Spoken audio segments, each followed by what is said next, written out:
असली बात वहां होगी। देखिए, मेरे को 3 बीमारी है और फिर भी मैं आपको पहले से अच्छा लगता हूं। और बीमारी भी ऐसी है खतरनाक, कैंसर, हाइपरटेंशन, ब्लड प्रेशर और शुगर। तो ठीक क्यों हो ये बता दो। मेरा फार्मूला आप भी इस्तेमाल कर लेना, मेरे तरह सुथरे दिखोगे। 42 साल कांग्रेस में रहा था, प्रधानमंत्री जी को ज्यादा मेरे बारे में कुछ ज्यादा पता नहीं था। भाई इतना ही पता था कि ये कांग्रेस का जुड़ गया, बढ़िया आदमी है। तो कि भाई वीरेंद्र सिंह जी, आप कितने साल से राजनीति में हो? 42 साल हो गए। उस टाइम ये तो 50 हो गए, उस टाइम 42 हुए थे।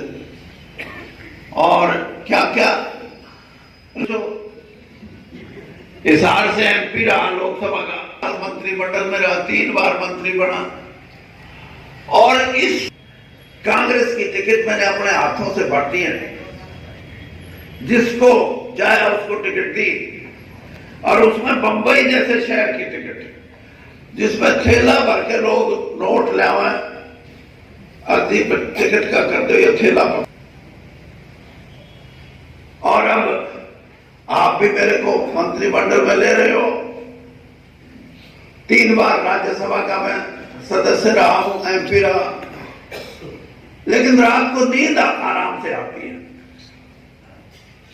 राजनीति में ठगी बगी नहीं की, बेईमानी नहीं की, झूठ नहीं बोला, चोरी नहीं की, डकैती नहीं की। इसलिए आराम से सोता हूं। दिखने में कैसा हो, लेकिन रात को उधड़क के पड़ता है। आई पुलिस, आई सीबीआई, एक और क्या है। तो इस चीज का आपको मैं इसलिए कह रहा हूं कि मेरा दिमाग है, देख लो, ईमानदार रहो राजनीति में, अपने काम से काम। अलग धमाका नहीं है ये, आप इसको राजनीति से जोड़ के ना देखो। मैंने स्पष्ट किया है कि हमारे साथियों के माध्यम से हम कुछ सुझाव ऐसे ले रहे हैं लोगों से, जिसको आप अनुसंधान की संज्ञा दे सकते हैं। और अनुसंधान उन चीजों पे, चाहे वो गरीबी है, चाहे वो अज्ञानता है, चाहे वो शिक्षा है, स्वास्थ्य है, भ्रष्टाचार है, ये सारी जो चीजें हैं जो देश की आजादी से पहले भी खड़ी थी, आज भी खड़ी हैं। मैं ये तो नहीं कहता कि किसी ने प्रयास नहीं किया, जो भी सरकारें आई प्रयास किया, लेकिन इन समस्याओं से छुटकारा पाने के लिए कोई नया ऐसा रास्ता अख्तियार करना पड़ेगा, जिससे कि जड़ से ये समस्याएं खत्म हो। कांग्रेस में गुटबाजी तो है ही, देखना तो कांग्रेसी को देखना चाहिए कि वो तो कांग्रेस का, देखो उसकी वजह है कि वो जो नेता जो आपस में जिनका तालमेल नहीं बैठ रहा, वो बहुत लंबे समय तक कोई ना कोई किसी न किसी समय पे सत्ता में रहे, और फिर निजी जब स्वार्थ बढ़ जाता है तो फिर ये आपस में डिसेंशन, गुटबाजी, ये बड़ी स्वाभाविक बात है। और मैं तो ये बात इसलिए कहता हूँ कि मेरी सोच का ये हिस्सा है कि हरियाणा में अगर हमारे को देखो तरक्की करनी है, और तरक्की भी ऐसी जिससे कि समाज के हर वर्ग को फायदा हो, तो हमारी जो संस्कृति है इकट्ठा रहने की, 36 बिरादरी एक साथ चलें, एक जगह रहें, और सौहार्द का जो वातावरण है वो बने, तो उसके लिए ज़रूरी है कि हम इन चीज़ों के खिलाफ लड़ाई लड़ें। जात पात की बात करने वाले जो लोग हैं, ये जात पात की बात वही लोग करते हैं जिनका कोई राजनीतिक स्वार्थ होता है। एक सर आपने दिया था उसमें, तो देखो जो यहाँ हम समाज में कुछ ऐसी चीजें हैं जिनको हम लोगों तक ले जाना चाहते हैं, उसमें तो बुद्धिजीवी वर्ग का बहुत योगदान होता है। तो उसमें चाहे टीचर हैं, चाहे लेक्चरर हैं कॉलेजेस के, चाहे डॉक्टर्स हैं, चाहे इंजीनियर्स हैं, ये ऐसी चीज़ें हैं। और चाहे इवन जो जिनको हम अफसर बना के हरियाणा पब्लिक सर्विस कमीशन की तरफ से चुनते हैं, वो उन पे मेरिट ज़रूर होनी चाहिए। और मेरिट का भी मैं ये नहीं कहता, आजकल अब जैसे कोरोना में है, अब 10वीं 12वीं में 100 के 100 नंबर दे दिए सब बच्चों को। एक सर ई-टेंडरिंग जो सरकार का रियायत दिलाई है, ठीक है, ये इसमें कुछ सरपंचों की भी बात जायज़ है और कुछ गवर्नमेंट को जो इन्फॉर्मेशन मिली है ना पिछले सालों में कि जो पैसे का इस्तेमाल ठीक होना चाहिए उससे नहीं हुआ, तो इसलिए मैं ये समझता हूँ कि कोई बीच का रास्ता निकलना चाहिए जिससे कि सरपंचों को भी ये लगे कि भाई मैं भी कुछ काम सोचता हूँ तो आराम से करवा सकूँ। अब ये थोड़ा कि दफ्तरों के चक्कर काटता फिरे वो। और दूसरी बात यह है कि जो बड़ा जो काम है उसमें भी उसकी उतनी ही यानी काम कराने में उसकी क्षमता को जांच के आप कोई अगर 2 करोड़ का भी काम है गाँव में, इसका मतलब ये नहीं है कि सिर्फ महकमे की जिम्मेवारी है, सरपंच को भी उसमें एसोसिएट किया जाए। और छोटे काम जो हैं, क्योंकि गांव में ये ठीक है कि सरपंच को जितनी जानकारी गांव में हो सकती है किसी अधिकारी को नहीं हो सकती, इसलिए उसका साथ में उसका क्या व्यू पॉइंट है, उसकी क्या सलाह है एक काम के लिए जो गांव में होना है, वो सलाह मानी जानी चाहिए। मैं पार्टी में देखो, आप मेरी जो ये बात जितनी भी मैंने की है ये किसी पार्टी के नाम से नहीं मैं कह रहा हूँ, मैं ये कह रहा हूँ कि कुछ नया करो। और नया करने का मतलब ये नहीं है मैं नई पार्टी बना रहा हूँ। और उसमें हम रैली करेंगे। दरअसल रैली शब्द नहीं है, वो एक हमारी संस्था है वीरेंद्र सिंह के साथी के नाम से, और वो वीरेंद्र सिंह के साथी इकट्ठा होंगे, जींद में इकट्ठ होगा। अंदाजा ये है हमारे साथियों का कि 1 लाख साथी इकट्ठे होंगे। देखो रैली में तो कई तरह का माल आता है, रैली में तो ये भी आता है और गाड़ी बनाइए और 2 पेटी भी धर लिए। हाँ, और हमारी जो बहनें हैं उनके लिए कहेंगे स्पेशल गाड़ी आई है, केले न रखे, केले खूब खाते, राम केले खाते आइए। वो तो इकट्ठा करते हैं लोगों को, हम ऐसा नहीं करेंगे। हम उन लोगों को कहेंगे कि आप जो बात हम कहते हो इससे अगर सहमति रखते हो तो आना, ना तो कोई जरूरत नहीं है। और सहमति किस बात की है मैं ये आपको बताना चाहता हूं, क्योंकि वो किसी पार्टी की रैली नहीं होगी, वो कांग्रेस की विरोध में, बीजेपी के विरोध में, इनेलो के विरोध में, जेजेपी के विरोध में, कम्युनिस्टों के विरोध में नहीं, वो होगी कुछ सोच विचार करने की। और सोच विचार ये कि इस देश को आजाद हुए 75 साल से ऊपर हो गए, लेकिन आजादी से पहले की जो समस्याएं थी आज भी यूं की यूं मुंह बाएं खड़ी। चाहे गरीबी की बात है, चाहे बेरोजगारी की बात है, चाहे भ्रष्टाचार की बात है। नेता लोग भी कह देते हैं, अपने भाषणों में कहते हैं कि देखो भ्रष्टाचार खत्म तो नहीं हो सकता, कम हो सकता है। जब इतना ही कह दिया तो जिसने करना है वो तो खुश हो जाता है, ये तो ठीक है, ठीक कर रहा है, करो। कोई अगर ये कहे कि भ्रष्टाचार को बिल्कुल जड़ से उखाड़ के फेंका जा सकता है तो आप उस आदमी की जरूर सुनना। मैं तो आपको सिर्फ इतना बात कहूंगा। और ये होगा, हमारा समाज बदल रहा है, नई रोशनी है। आज के जो नौजवान हैं उनके मन में बहुत सी ऐसी बातें हैं। देखिए पंजाब का इलेक्शन हुआ,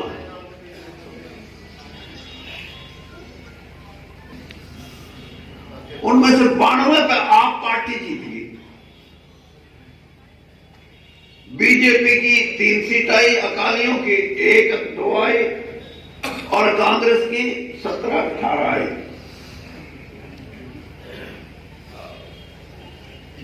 ये होने की बात है कि वहां का वोटर ये कहने लगा 35 साल हो गए, लुट गए, कोई बात समझ नहीं आती।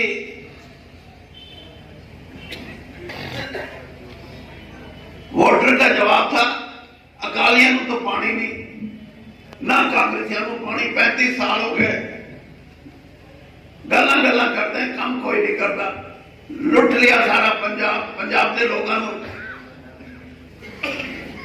किसनू पाएगा कि किसे न पावा, वो थी आगे आप पार्टी। अब आप पार्टी ये सोचे कि हम 92 सीट जीते, नहीं।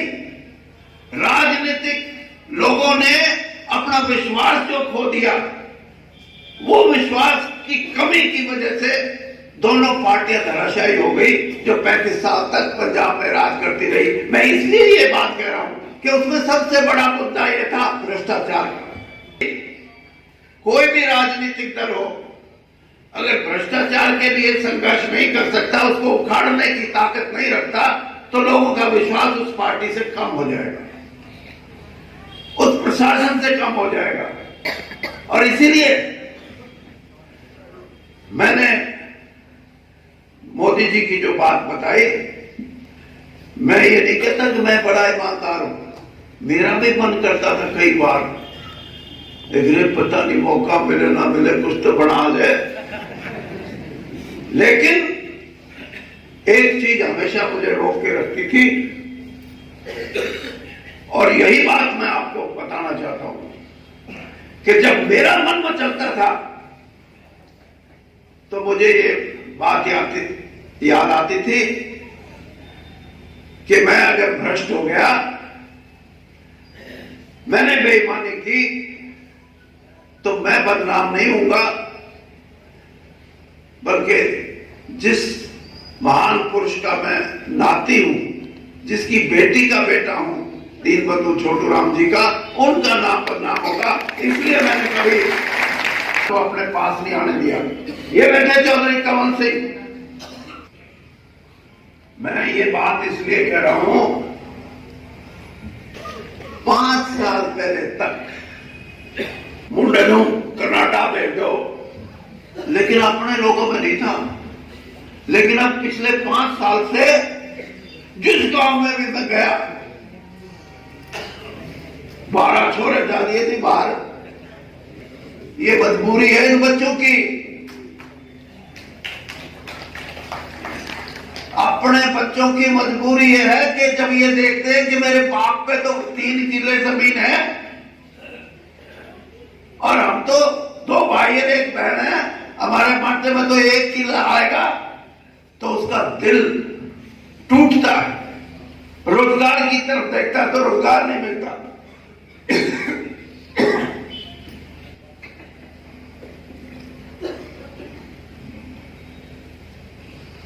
बेरोजगारी बढ़ी,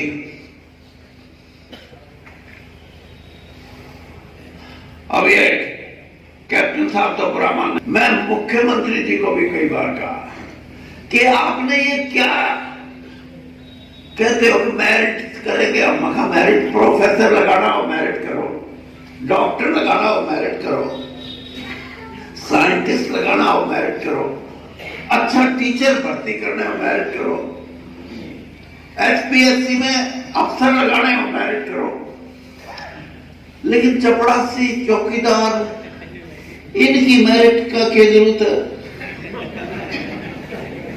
हाँ, गरीब आदमी जो भी गरीब दिखे उसको दे दो। और कैप्टन साहब, हरियाणा में अगर बीजेपी के जो वर्कर हैं, तो 1-1 2-2 नौकरी नहीं दोगे तो ये आगे काम करना औखा हो जाएगा इनके लिए। वर्कर को भी दे दो, कोई गल नहीं है, क्या फर्क पड़ता है। सिपाही भर्ती करना है, भाई उसकी छाती देखो, उसका कद देखो, उसको भगाओ, दौड़ाओ, कुदाओ, कुछ करो, उसमें पास हो, फिर किस चीज की मेरिट अकबर में इसमें। यानी कुछ चीजें ऐसी हैं जो व्यवहारिक हैं, और इसीलिए मैं ये कहता हूं व्यवहारिक चीजों के लिए हमारे को सोचना पड़ेगा कि गरीबी कैसे खत्म हो, भ्रष्टाचार कैसे खत्म हो, बेरोजगारी कैसे खत्म हो। और मैं तो यहां तक कहता हूं कि अगर हमारे बच्चे विदेशों में जाना चाहते हैं तो उनकी इसी दुर्घटना करो। डंकी फ्लाइट का मतलब ये कि गलत तरीके से जा रहे हैं बेचारे। जो भी सरकार, हरियाणा सरकार को ये चाहिए, और मैं कांग्रेस का घोषणा पत्र तैयार करने का चेयरमैन था, तो मैंने ये बात उस वक्त कही थी कि अगर हम सत्ता में आएंगे तो 3 चीजें करेंगे। जो विदेशों में जाए, एक तो रोजगार के लिए जाए, एक बड़ी पढ़ाई के लिए जाए, उनके लिए पासपोर्ट बनवाना, उनके जहां जाए उस पर वीजा लगवाना, और कोई सरकार, विदेशी सरकार ये कहे कि हमारे को गारंटी चाहिए, तो हरियाणा सरकार की गारंटी, ये 3 चीज नौजवानों के लिए कर दो, वो गलत तरीके से भी जाएंगे, और मां बाप के लिए भी बहुत बड़ी बात है। तो मैं ये चीजें कि 23 तारीख की जो हमारी वीरेंद्र सिंह के साथी के नाम से कार्यक्रम है, उसमें इन चीजों का समाधान क्या आपने दिया था। उसमें एक बात कही थी कि लाल बहादुर शास्त्री जी ने नारा दिया था जय जवान जय किसान का, और 1996 में उस नारे में एक चीज और जुड़ गई, जय विज्ञान। और प्रधानमंत्री जी ने कहा कि चौथी चीज मैं जोड़ता हूं, उन्होंने कहा कि जय अनुसंधान, और जय विज्ञान और जय अनुसंधान। अनुसंधान का जब नाम आता तो एकदम दिमाग में जाती है साइंस, मेडिकल। हमारी रैली में हम ऐसे अनुसंधान के माध्यम से ऐसे समाधान देना चाहते हैं, हमारी इस सोच को मान लेगी उस पार्टी के साथ लोग जुड़ेंगे, जो नहीं मानेगी तो उनकी मर्जी। अब अनुसंधान क्या, एक आपको एक बात बताता हूं कि जैसे डॉक्टर है, डॉक्टर जो भी भर्ती होगा उसको गांव में भी नौकरी करनी पड़ेगी, शहर में भी करनी पड़ेगी, लेकिन पाबंदी नहीं है। गांव वाला जो डॉक्टर है, किसी पीएचसी में, सीएचसी में एमबीबीएस डॉक्टर, बदली तो उसकी वहां हो जाती है, लेकिन अपना डेपुटेशन शहर में कराएगा, क्योंकि शहर में बच्चे अच्छे पढ़ेंगे, उसके अच्छी आबो हवा होगी, बिजली 24 घंटे रहेगी, मकान बढ़िया होगा। कि गांव के आदमी को किसी की माँ, किसी का बाप, किसी का दादा, किसी की दादी अगर गंभीर अवस्था में बीमार है तो उसके पास कोई समाधान नहीं, क्योंकि जो अस्पताल खोले हुए गांव में पीएचसी सीएचसी के नाम से, वहां कोई डॉक्टर नहीं है। ले जाओ, कहां ले जाओ? तुम तो कहते चलो हिसार, मारे वाले कहे चलो पटियाला, कोई कहे चलो दिल्ली पीजीआई, और कथल कुथल की तरफ कहे चलो लुधियाना। इसका समाधान कुछ कर लो नहीं हो सकता, एक बात से हो सकता है। ये मेरा ख्याल है, आप उसको कितना सराहोगे मैं नहीं जानता, लेकिन इसके ये अनुसंधान से है कि हरियाणा में अगर 2000 डॉक्टर लगाने हैं,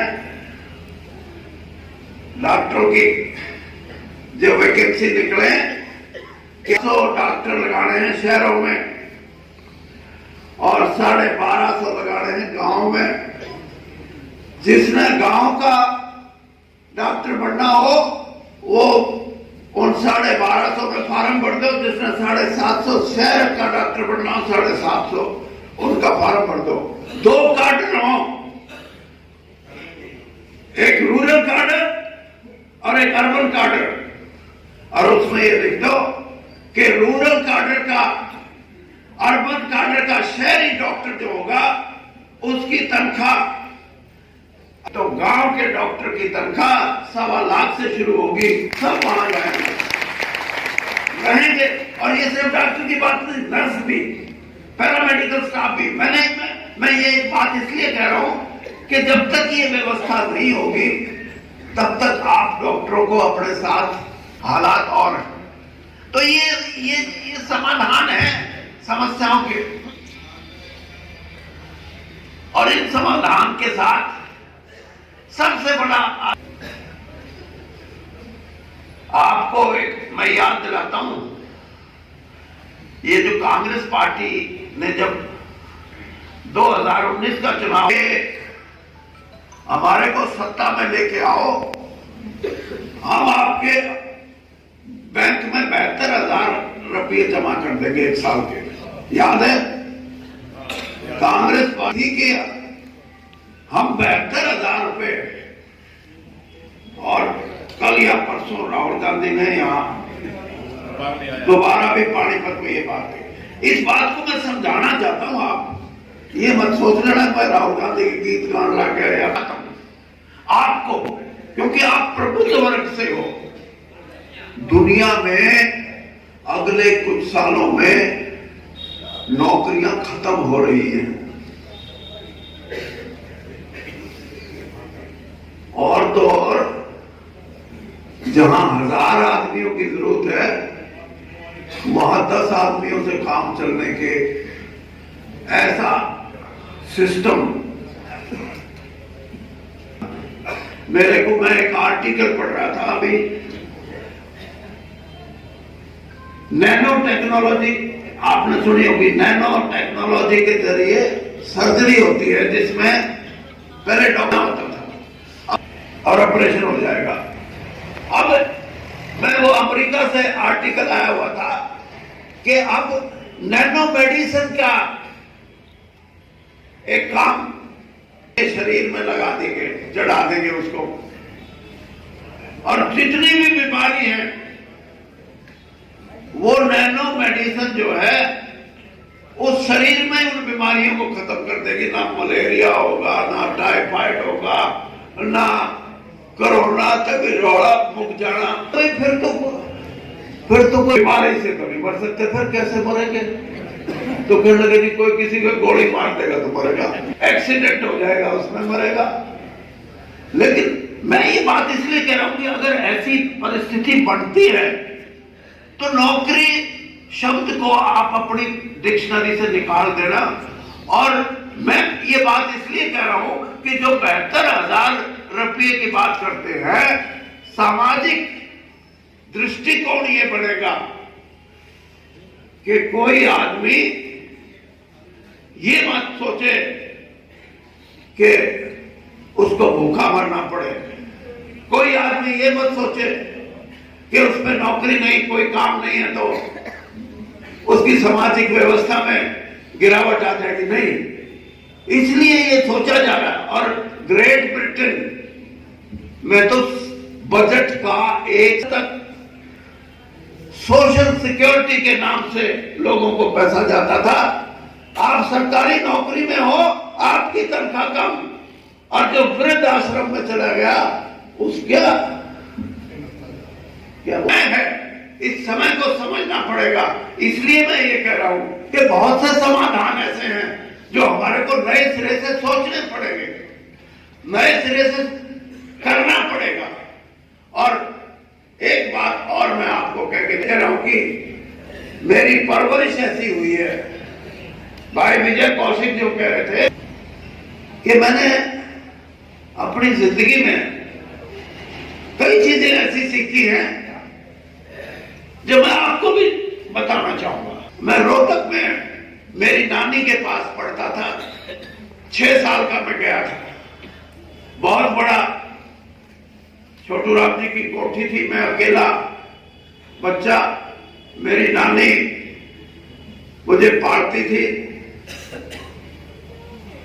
तो जब मैं स्कूल से आता तो खेलने को मन करता, तो हमारी जो मेहतरानी थी उसका लड़का भी मेरी उम्र का था, तो कहती भाई राम में, उसका नाम राम में था, राम में तुम खेलो बालक खेल लो। हम दोनों खेलते खेलते खेलते मैं उनमें उसकी माँ उसको रोटी देती, मैं भी खा लेता। तो जब मेरी नानी को पता लगा तो गुस्से हुई, मेरे से नहीं उनसे। तो ये चीजें मुझे बुरी लगती थी, हालांकि मेरी नानी थी, लेकिन मैं गलत समझता था। 6 साल का बच्चा, मैंने कहा ये गलत कह रही है। मैं इसलिए ये बात कह रहा हूं कि हरियाणा के अंदर जो जात पात की नफरत फैलाना चाहते हैं, वीरेंद्र सिंह उनके खिलाफ लड़ाई लड़ेगा, उसमें कभी कोई। और जो धर्म के नाम पे हिंदू होना बहुत सौभाग्य की बात है, मेरा भी सौभाग्य है, लेकिन मैं आर्य समाज दूसरे धर्म के नाम से कभी कोई फर्क नहीं किया। मैं पार्लियामेंट का मेंबर था, मैं अपने साथियों को, ये जगन्नाथ जी का मंदिर कहां है, जब मैं मेंबर पार्लियामेंट था, हमारी एक एमपीओ की 14 सदस्यों की एक कमेटी गई, तो जहां हम रुके थे वहां उड़ीसा की सरकार ने कहा कि अगर आप जगन्नाथ में जाते हो तो सुबह गाड़ी आ जाएगी बस, और सबको लेके जाएंगे, कर सकते हो। 14 के 14 बैठिए गाड़ी में, और जो गाइड था हमारा, जो अफसर था, उस अफसर ने कहा कि यहाँ गाड़ी रुकेगी, और गाइड में जो दर्शन करना चाहते हैं उनसे मेरी एक प्रार्थना है कि जो हिंदू ना हो वो बस से नीचे ना उतरे, सिर्फ हिंदू ही जाएंगे। 3 मुसलमान एमपी हमारे साथ थे, तो वो मेरे को कहने लगा भाई जा। अरे मैंने कहा जाऊं, और तुम बैठोगे यहाँ? कहने लगे हाँ। मैंने कहा वीरेंद्र सिंह भी जाएगा। मैं नहीं गया। मैंने कहा ये कोई भगवान का घर तो सबके लिए है, किसी के माथे पे ये नहीं लिखा होता। तो ये संस्कार हैं, और ऐसे संस्कार हरियाणा में, हरियाणा की सभ्यता का हिस्सा रहे, और इन संस्कारों के साथ हमारे को अपने समाज को जोड़ के रखना है। जो समाज को तोड़ने वाली ताकतें हैं, उनका इन बातों पे विरोध करना भी हमारा फर्ज है।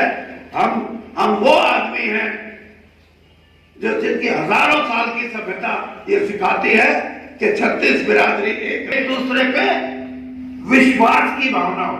ये बैठे हमारे भाई विजय कौशिक, मैंने 40 साल हो गए, तो अगले मसले थी इलेक्शन एजेंट, और जब अब मेरा बेटा चुनाव लड़ा, उसका एजेंट भी विजय कौशिक था। ये सिखाता है कि हम हमारे समाज को एक करके रखेंगे, हम समाज को टूटने नहीं देंगे। कि समाज में भाईचारा, प्रेम, सौहार्द हमारे को बना के रखना है, उसी से हम एक अच्छे, उज्जवल, और मैं ये कह सकता हूं कि ऐसे हरियाणा का निर्माण कर सकते हैं जिसमें हमें लगे, हमें फख्र हो कि ये जो नई पीढ़ी है, ये नई पीढ़ी अब इस रास्ते पे चल पड़ी है, जहां धर्म के नाम पे, धर्म का नाम तो बड़ा, लेकिन धर्मांधता नहीं होना चाहिए। यही सीख लेके हम चलेंगे तो हमारा प्रदेश आगे बढ़ेगा। और मैं ये समझता हूं